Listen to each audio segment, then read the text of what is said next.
ఇస్సాకు తల్లిదండ్రులకు లోబడ్డట్టు బైబిల్ చెబుతుంది. ఎందుకంటే అతనికి 16-17 సంవత్సరాల వయసులో తండ్రి బంధిస్తున్నప్పుడు బంధించబడ్డాడు అంటే అతను సామాన్యమైన విధేయుడు కాదు.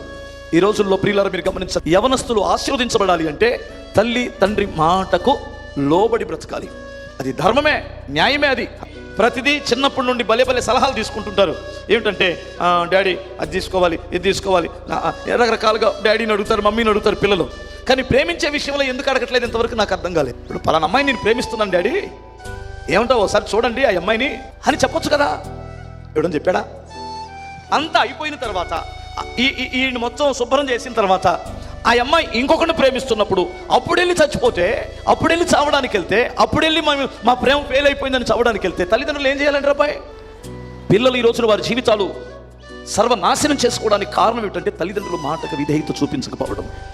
మీరు దీర్ఘాయుష్యవంతులుగా ఉన్నట్లు మీ తల్లిని తండ్రిని సన్మానించండి. సన్మానించడం అంటే రోజు వాళ్ళకు పూలదండలు వేయాల్సిన అవసరం లేదు, కానీ వారి కన్నీళ్లు పెట్టకుండా, వారు దుఃఖపడకుండా, వారి గుండెల బ్రతలు చేయకుండా, వారి గుండెను పగలగొట్టకుండా వారికి విధేయత చూపిస్తే చాలు. హల్లెలూయా.